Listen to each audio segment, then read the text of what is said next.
Hey everyone, welcome back to another episode of the Doing Dating Right show. I'm Ashley. And I'm Carrington. And on this show, we answer the questions that you guys send in about relationships, your walk with God, or really just anything in general. And Carrington is going to read the question today, but you guys, we are how many days away? We here. Just a couple days away from the free online class that I'm hosting Tuesday, June 15th at 11 a.m. It's called Fiercely Feminine. So in this class, I am teaching you the top three secrets on how to really enhance your feminine communication skills, set yourself apart in the dating field, and really prepare to be found by an incredible husband. So seats are limited. We are almost at capacity. There's a link in the description box below that you can register right now to hold your spot. If you're not available next Tuesday at 11 a.m., still register. I will be sure to send you the replay, but make sure you are registered. So Carrington is going to read the question. Don't miss out. Let's get it. All right, so y'all, today's question says, hey, Ashley Carrington, how much influence do you believe environment plays on changing behavior? For context, I inquired because about 4 years ago, I made the decision to distance myself from friends who, in light of my personal convictions, had become stumbling blocks. I was determined to be set free from sexual immorality and premarital sex, and it was difficult to stand firm in that conviction and continue hanging with people who didn't share that conviction. At the advice of spiritual counsel, I sought like-minded Christian friends, but soon discovered there weren't many Christian women who were upholding the Lord's standard either. I managed to abstain for 2 years and sadly fell back into fornication and disobedience since falling in 2019. So now I'm beginning to wonder how much of my environment was really influencing me. Even after finding Christian friends, I still wrestle with this temptation and lack self-control. I guess the real question is, how does one go about developing discipline in the area of self-control when a change of environment does not suffice? Lastly, now I'm beginning to wonder if I severed those friendships too abruptly. I'm realizing that my role as a friend was never to condemn them for not conforming to Christ's way, but perhaps to walk beside them as non-judgmental example. But is that not the blind leading the blind?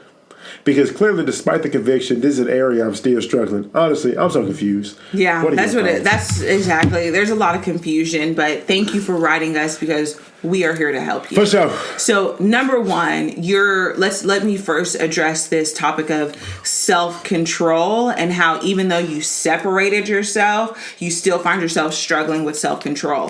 One of the number one most practical ways that you can get a handle on self-control and growing in self-control is through fasting. For sure. So fasting allows you to control what's controlling you. There we go. So that's where that is the starting point for you or anybody else watching that is struggling with self-control. If it's sexual self-control, if it's food self-control, if it's TV, fasting will help you control what's controlling you. Yep. Number two, let's address the separation.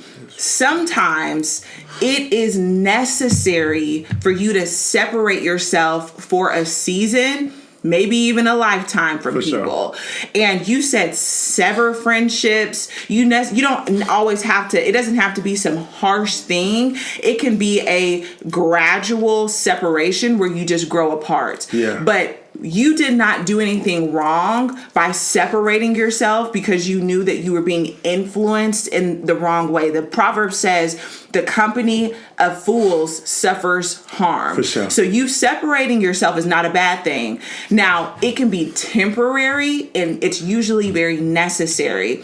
Now, when you're at a place where you are firm in your beliefs, you are walking in who you're called to be, you can be friends with anybody. You can be that light in your friend group. But I can relate to that because there was a season where I had to separate from my friends that were drinking, clubbing, and smoking because our interests didn't match anymore. I had no place there. But now I can go out to lunch with them. If I see them at a get together, it's all love. But some things are seasonal, but you don't have to feel bad that you didn't keep yourself in that environment because at the time you did what was best for you. 100%. And so when we look at the idea of being tempted and temptation, James tells us that temptation is a result of you having a specific desire. And so your friends don't create that desire. That desire is there. And so if you want to void yourself of experiencing a specific temptation, the key is not changing your friends. The key is, hey, what is the source of this desire that is opening the door for me to be tempted, and let me be intentional about killing that thing so that the temptation does not come back. Now, I want to read something to you real quick, because you sound like you're in a place to where you desire different, you want different, the parts of you, the pieces of you that are not holy or righteous or pure, like you want to kill those things. Mm-hmm. And so this is what Philippians 4:8 tells us. Finally, brothers and sisters, whatever is true, whatever is noble, whatever is right, whatever is pure, whatever is lovely, whatever is admirable, if anything is excellent or praiseworthy, think about such things, right? So the thing is this: if you desire to switch what's going on within you mentally, emotionally, spiritually, you have to adjust what's going on outside of you, right? Friends play a role in that, but they play a small role. Why? Because you're with yourself more than you with your friends. Therefore, based on what the verse is saying, you need to make sure that everything that you're exposing your five senses to aligns with being true, noble, right, pure, lovely, excellent, praiseworthy, and admirable. Because the longer you allow yourself to listen to things and watch things and have conversations that are not in alignment with purity and righteousness, you're going to struggle with purity and righteousness. So you have to force everything that you're exposing yourself to align with what Philippians 4:8 is saying, if you really, really desire to get it right, to get it together. Yes. But at the end of the day, don't beat yourself up. No. When you see those friends, love on them, catch up with them, but don't feel obligated to spend so much time with them. Yeah. And as far as your self-control, consider doing a fast. Yeah. Miles Monroe is a great person to listen to some of his sermons on fasting and the benefits of doing so. Yeah. And how to do it. And also, just anytime you feel convicted for your sin, give that to God. Ask for forgiveness, repent, and go the different way, another way.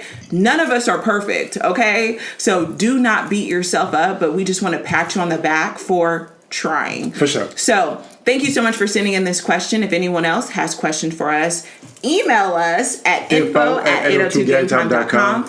Make sure you're following us on social media. I'm at Ashley Empowers. And I'm at The Character Brown. And you guys, comment below if you have ever had to walk away from some friendships for your personal benefits.